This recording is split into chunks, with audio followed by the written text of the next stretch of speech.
This is Chapter 8, Single Area OSPF in my Routing and Switching Essentials course.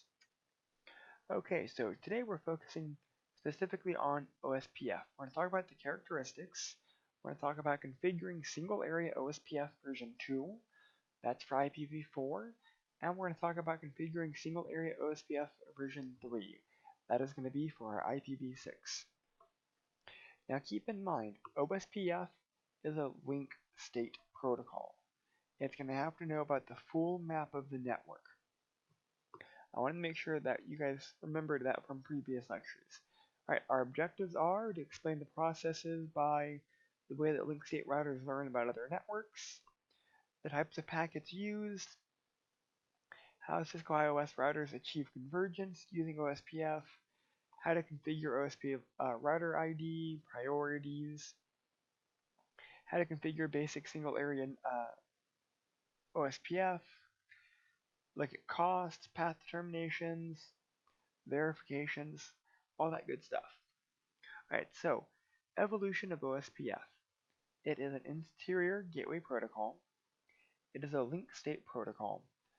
OSPF version 2 we've had since late 80s, early 90s. OSPF version 3 a little bit later, late 80s, early 90s. However, this one was updated in 2008 for specifically including IPv6. Features of OSPF, very similar to other routing protocols: classless, efficient, fast to converge, it's scalable, it's secure, just like a lot of our other modern day routing protocols. Alright, so here's where it gets good. Components of OSPF. First, it has an adjacency database. It will list all of its neighbor routers to which a route has been established. Link state, adjacency database, you can view this by doing a show IP OSPF neighbor. That will show you the adjacency table. Again, adjacency tables are like a neighbor table. It's going to be its directly connected neighbors. Next is a link state database, or LSDB. This is the topology table. It will list information about all other routers in the network. So this is the beginning of the full map. The database will show the topology. All routers within an area have identical LSDB. They will all have the same link state database. That's the purpose of the convergence. All routers within an area have identical LSDBs. We already talked about that. Can be viewed by doing a show IP OSPF database. Last database is called a forwarding database. It's also known as a routing table. It will list all of the routes generated when an algorithm is ran on a link state database. Each routing table is unique and contains information on how and where to send packets on the router. This is how they do path determination and path selection. All the decision making about it will be done at the routing table level. You can verify it by doing a show IP route. So some of our exchange packets are going to be a hello packet, a database description packet, a link state request packet, a link state update packet, and a link state acknowledgement packet. These are the 5 different types of packets that will be used within OSPF for exchange. These are mainly used for discovering neighbors and also for exchanging routing information to allow for maintaining an accurate network map. Alright, so let's talk about the first one first. First one first, obviously, is a hello packet. When all of our routers come online, if a neighbor is present, OSPF will actually attempt to establish neighbor adjacencies with all of its neighbors. It will send a hello message out all interfaces to see who's there. An LSA containing the state and cost of each directly connected link will be responding. That way we can start building address maps and costs for each link. The router will flood their LSAs to adjacent neighbors, and the adjacent neighbors will receive the LSAs, immediately flooding the LSAs to the other connections on it. So with this map, R1 will forward it to R3. R1 will also forward it to R2 and R4. R3 will take the received LSA from R1 and also forward it to R4.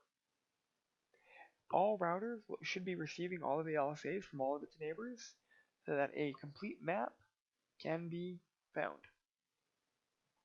Adjacent neighbors will receive the LSAs, immediately forwarding the LSA to other directly connected neighbors. And again, this will keep happening until all routers in the area will have all information, or all of the LSAs.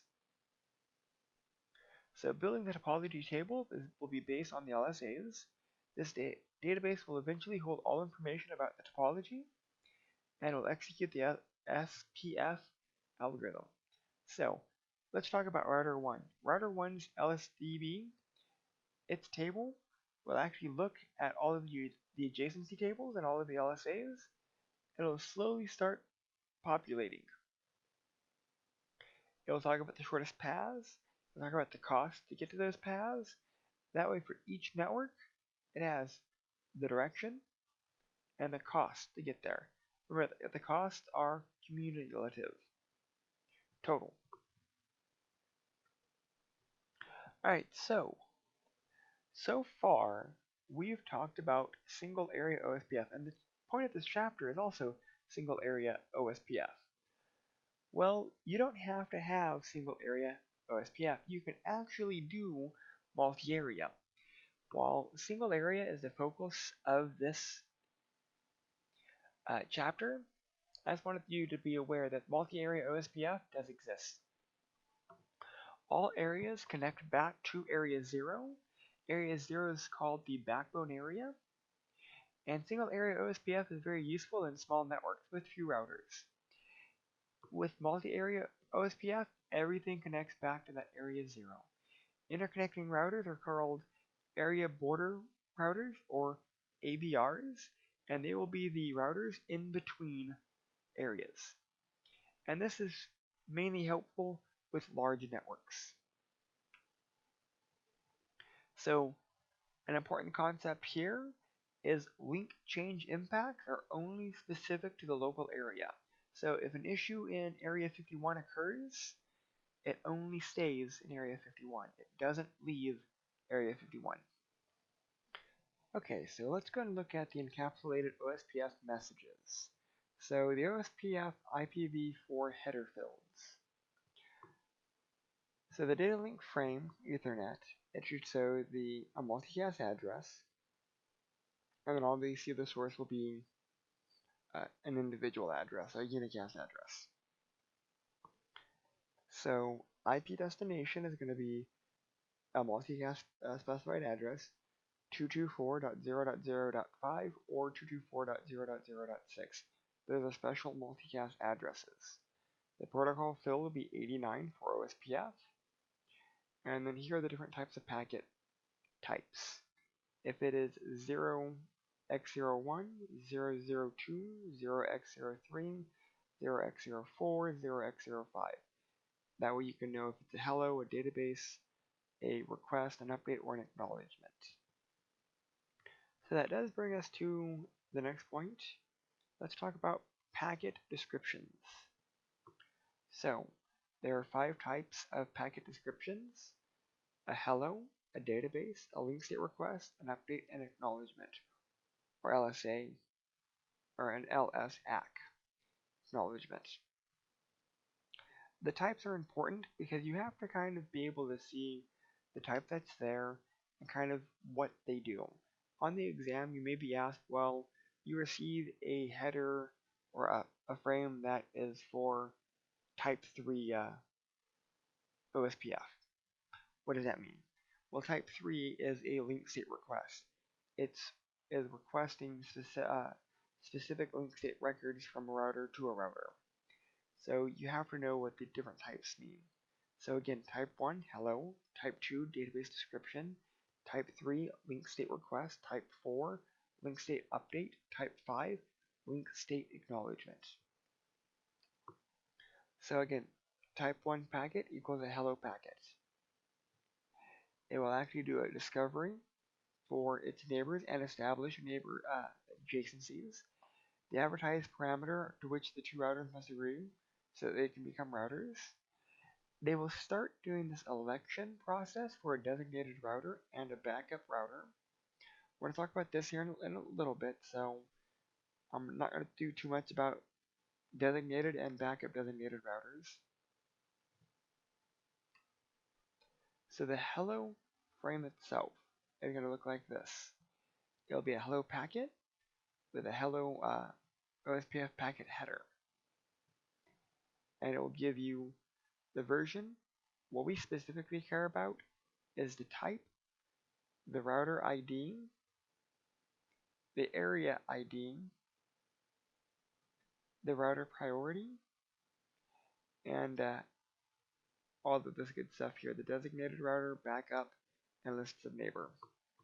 Because keep in mind, so far up until this point, we've talked about link state, OSPF, having a full map of the network.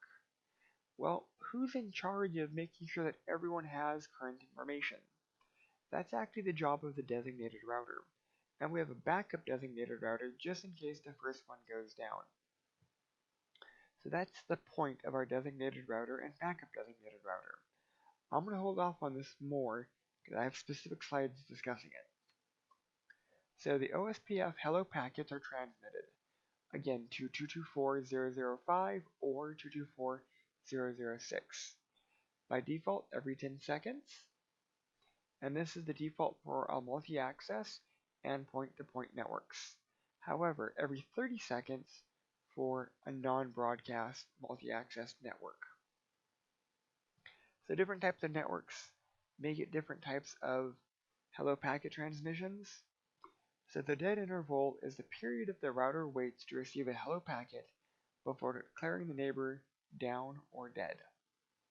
Keep in mind that routers will flood the LSPD with information about down neighbors out all OSPF-enabled interfaces, i.e. all non-passive interfaces. Cisco's default is 4 times the hello interval. So it will actually wait 4 times longer than the hello interval. So if the hello interval is 10 seconds, it will wait 40 seconds before declaring a neighbor dead. Alright, so let's go ahead and look at our LSUs that contain LSAs. And again, our link state updates, they will have different types of LSAs. This is where the different types of LSAs become extremely important, because when you get into OSPF more advanced, these LSA types are extremely important. So type 1 LSA is a router's LSA. A type 2 is a network's LSA. A type 3 or 4 are summary LSAs. Type 5 LSA is an autonomous system external LSA. A LSA type 6 is a multicast OSPF LSA. And a LSA type 7, is defined for not so stubby areas. An LSA type 8 is an external attribute LSA for BGP. And LSA types 9, 10, and 11 are OPEC LSAs. Right now, it's not important to know that these types of LSA types. These are all advanced LSA types, which are discussed in later courses. But for completeness sake, I wanted to make sure that we covered what they are so that people would know that they exist before they get to the advanced courses. Okay, so when a router is first turned on, it does try to establish the neighbor adjacencies. So it'll actually turn from a down state to an initial state to a two-way state. It will try to create the adjacencies. It will try to exchange routing information.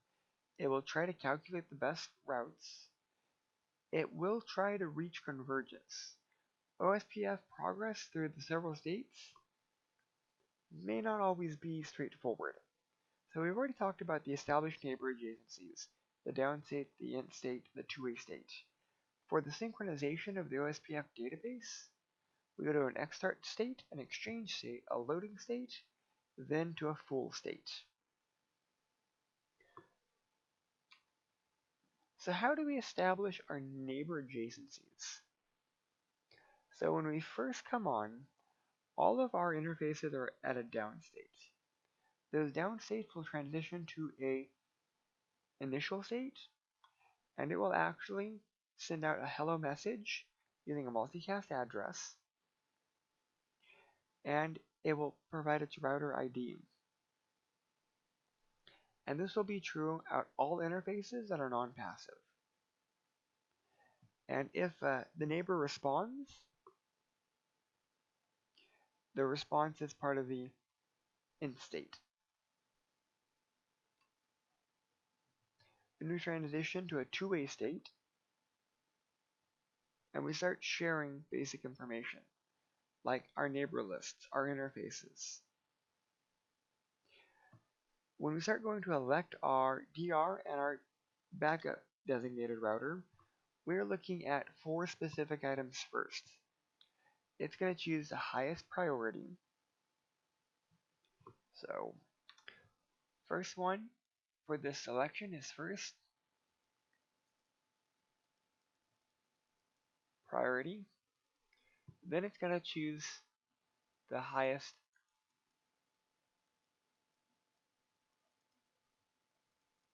router ID. I cannot type tonight. Then it's going to go the highest loopback.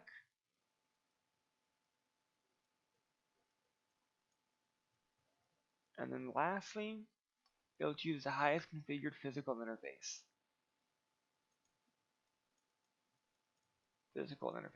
So first it looks at priority, then it looks at router ID, then it looks at the highest loopback, then it looks at the highest configured interface. Part of that election process, then they will determine who is the highest number. I know in a previous video I said the lowest number, so I had to go back and correct myself. We are looking for the highest number, highest priority, highest router ID, and whoever has the highest number, they become the designated router. Whoever has the second highest number becomes the backup designated router. So it's important to realize first that the backup designated router is first selected. It does the BDR first, then it actually does a DR second. Also, there is no preempt. So if our DR goes down and our backup transitions to a DR, if our old designated router ever comes back online, it doesn't take that position again unless another election occurs. So we will decide which router will send the first DBD so that we can start synchronizing our database. So that'll be part of the Xstart. And that will be whoever has the highest router ID should become the master. That way, it's going to have the one copy of the LSDB that will be sitting out as a DBD. So we'll exchange our DBD packets. Here's a summary of my database going that way. It will actually send an acknowledgement, and then it will also send an update of its DBD, and again, an acknowledgement will come back. So entering the router's OSPF configuration mode, how we do this is we do router OSPF and then instance number. The instance number is not that critical. It's just going to be more for our design, for our whatever we're going to call that instance of OSPF. So once we've changed to our OSPF router mode, you'll see that our prompt will actually change to configure-router. Just like with RIP, just with like EIGRP, it will actually transition to a sub-interface for our routers. And the first one that we're looking at is this network. We're going to do network statements with wildcard masks. If you want to set priority, it's there. If you want to set router ID, it's there. If you want to set passive interface, it's there. You can also do auto costs to do calculations. But again, we're looking primarily at network first. Alright, so let's talk about router ID configuration examples first. What we do is router ID and the ID. That will set the ID. We can do a loopback interface, which we've already talked about creating loopback interfaces. And then if we want to clear a OSPF process, basically restart OSPF, we can do a clear IP OSPF that will restart OSPF. That way, if we're trying to clear some automatic routes, trying to update information, we may be reloading a router and it's actually pulling old data. So that's why we may want to do clear IP processes. Alright, so how do we do our network statements? We do network, the ID, and then right here is the important part. This is going to be the inverse mask of our subnet. So here, if we had a subnet mask of 255.255.255.0, the inverse of that will be 0.0.0.255. How you do that is you take it in the binary, 3, 4, 5, 6, 7, 8, 1, 2, 3, 4, 5, 6, 7, 8, 1, 2, 3, 4, 5, 6, 7, 8. You change all these ones to zeros, and you change all these zeros to ones. And that right there transitions to our wildcard mask, or our inverse mask. You're going to assign it to area 0, because we're doing this single area OSPF, and you do that for every network that's attached to it.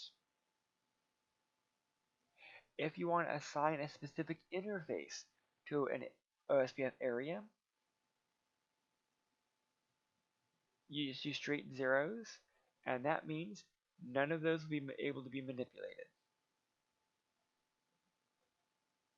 So let's move on to our passive interfaces. We've already talked about passive interfaces, like we would not want to receive OSPF updates on our LAN. Our LAN has no business knowing about our OSPF updates.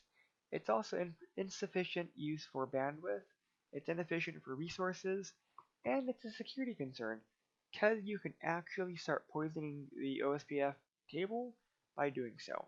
So how do we configure our passive interface? What you do is you go to router OSPF at our instance, passive interface, and the interface that we want to make passive.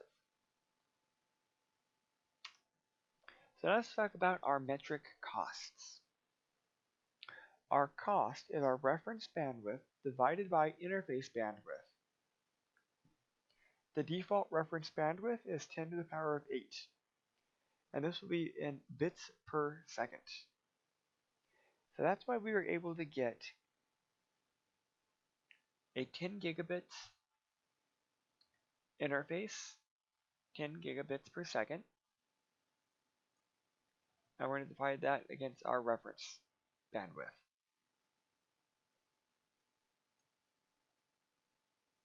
So these are going to be our references, 100 million, and we're going to divide that by our link or our interface speed. That will give us our costs, our bandwidth costs. So if we're looking at a show IP route, that's how we get our metric there.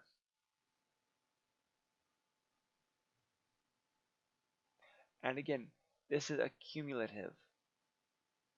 So for it to be 65, I'm going to imagine it's going to be a network of 1 plus a network of 64, which will lead to a cost of 65.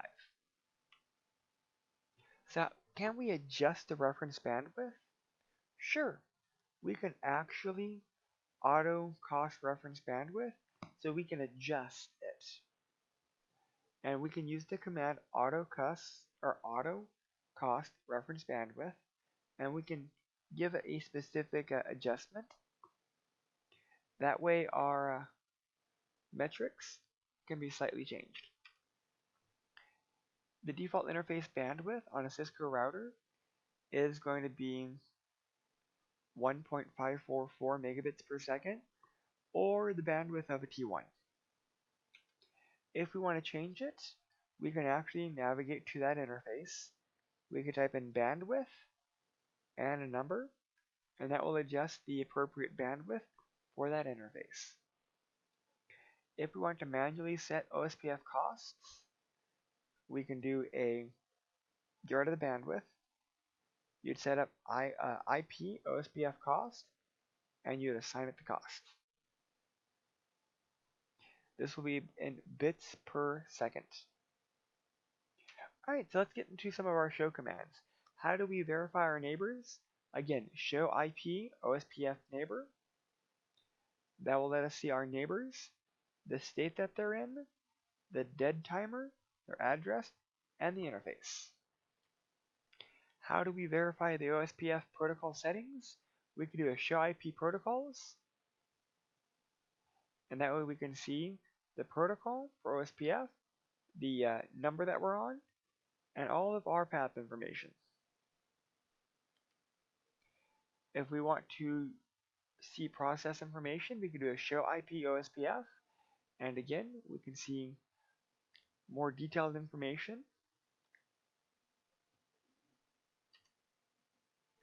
For our verifying interfaces, we could do a show IP OSPF interface brief.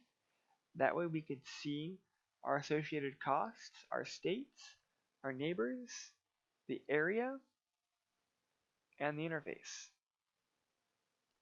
All of the states that are important for our OSPF. So let's go ahead and transition from OSPF version 2 to OSPF version 3. You're going to notice here at the top is V2, down at the bottom is V3. Neighbor tables are the same. Topology table is the same. Routing table is the same. All of the tables are the same. But again, this is for IP version 4. And this is for IP version 6. I cannot write a P right now. So let's go and look at some of the similarities.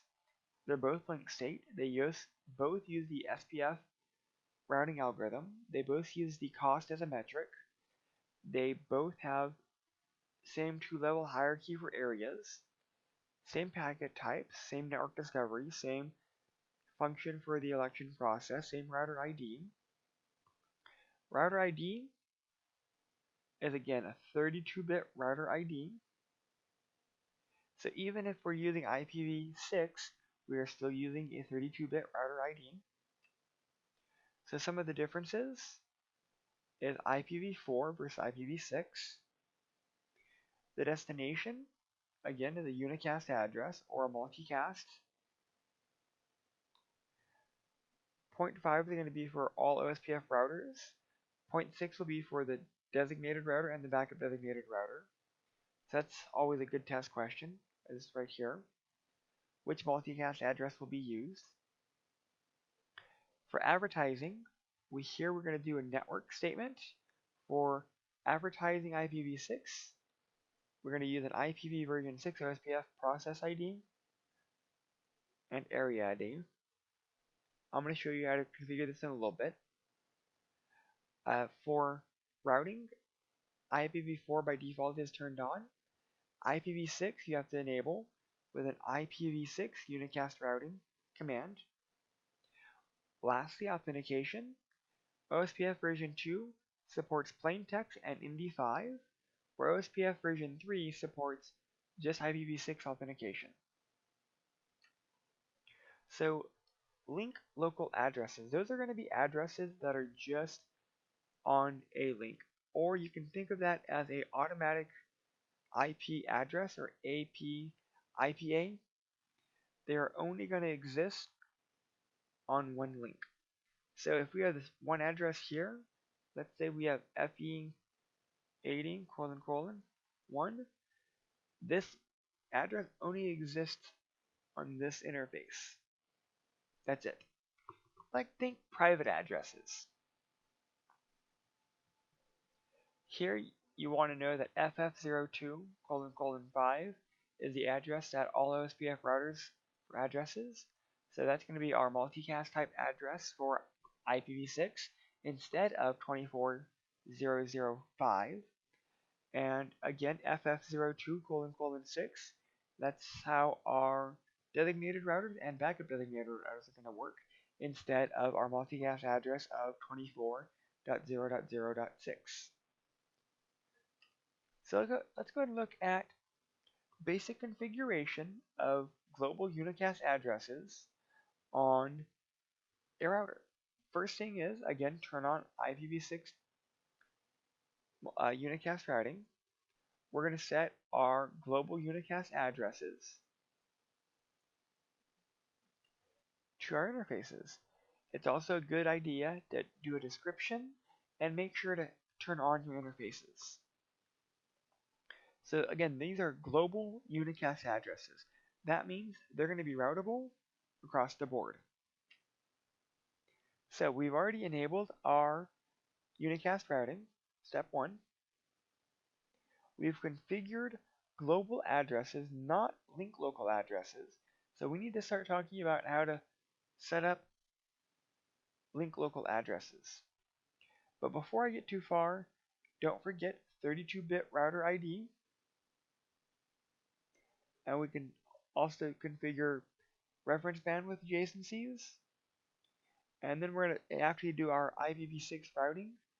And we're going to set up our OSPF areas. Right now we're on step 2, configuring link local addresses though. And how we do that is by hard coding them. But you can actually create them automatically when we set up a global unicast address. A global unicast address is not required, and the Cisco routers create the link local address using a prefix of FE80/10. FE80 is pretty common for link local addresses across the board. Part of this, you could use a EUI64, and they'll take the MAC address and they'll put it in there. If you want to know more about that portion, go ahead and visit my YouTube video on IPv6 material. So how do we configure or assign our link local addresses? You can actually go back to our interfaces, IPv6 address, link local, that whatever our address is, and make sure to put in link local. You're going to notice that all of these is the same address, but they're all link local addresses, meaning they only exist on those specific interfaces, and that's it. Alright, so now that we talked about step 2, let's talk about setting up our router ID. Again, it's 32-bit. If you didn't actually configure it explicitly, we're going to look for the loopback. If no loopback, then we're going to look at our interface. Again, it does highest priority, highest router ID, highest loopback interface, then highest configured interface. So that's how we get our IDs for our routers. So how do we configure it? We can do IPv6 router OSPF and our instance, and we do router ID and our 32-bit address. That's how we set our router ID. Again, for this portion, it's very similar to the IPv4 version of it, OSPF version 2. So do keep that in mind. If we want to set the router ID, again, router ID, 32-bit mask. After you modify it, you may want to clear the OSPF process so that the IDs can be properly associated and distributed. So how do we enable our OSPF version 3? We do this per interface.